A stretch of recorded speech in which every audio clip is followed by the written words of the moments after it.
အညာသူတွေကမြေပစ်ရှိရဲ့ဟင်းတစ်ခွေရတယ်တဲ့ဒီရရခိုင်သူကငပိနဲ့ငရုတ်သီးရှိရဲ့ဟင်းတစ်ခွေရပါတယ်ရှင်ဈေးမသွားတာ9ရက်လောက်ရှိပြီဆိုတော့ရခိတတထေးမှာခုနှစ်နဲ့ဒီနေ့လေးတွေကြံနေတာလေးတွေကိုဟင်းလို့ရှိပါမယ်ဟိုဖေးချန်ကအဖိုးစီကငပြုတ်ခုတစ်ခုပေးထားတာရဲ့အိမ်မှာစူပေါ်ရတစည်းကြံတာရဲ့ပစုံရည်နင်းနေရဲ့ခရမ်းတီး3လုံးကြံပါတယ်အဲ့ဒါလေးတွေနဲ့ရုပ်သမမယ်ဟန်တစ်ခွေချက်ပါမယ်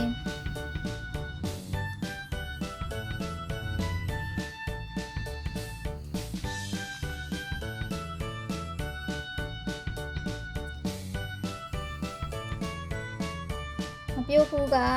ပြုတ်လိုက်ပါတယ်ဒီနေရာမှာငပြုတ်ခုကိုမပြုတ်လေးရပါတယ်ရှင်စုကဟိုဖေးကချထားတဲ့ဟင်းတွေပြုတ်ထားတဲ့အိုးကအစင်သက်ရှိနေတော့ပြုတ်လိုက်တာပါငပြုတ်ခုကိုစမ်းမဲ့အနေတို့လေးတွေမှာပြီးထည့်ပါတယ်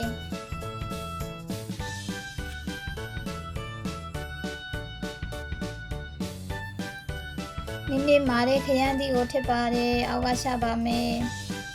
ပြီးမှကစုံရစ်ထည့်ပါတယ်စုပေါ်ကိုအပေါ်ကထည့်ပါမယ်ဒါကကြက်သွန်နဲ့တလုံးလှီထားတာပါ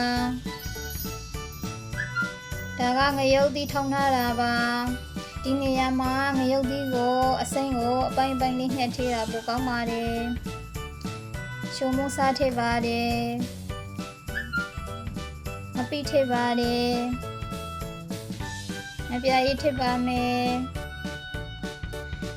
နောက်ဆုံးမှာစီလေး2စုံထည့်လိုက်ပါတယ်ဒါဆိုရင်ရေထည့်ပြီးတေးလို့ရပါပြီ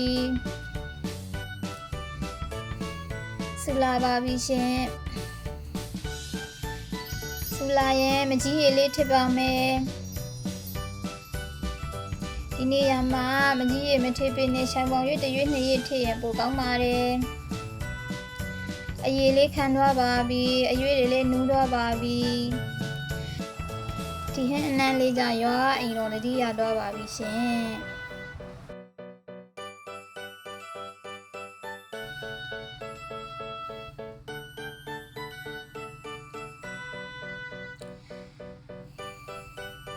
ဆက်လိုက်ပါဦးမယ်ရှင်အလုံးမဲ့ကျမ်းမာပြည့်ရှင်ကြပါစေ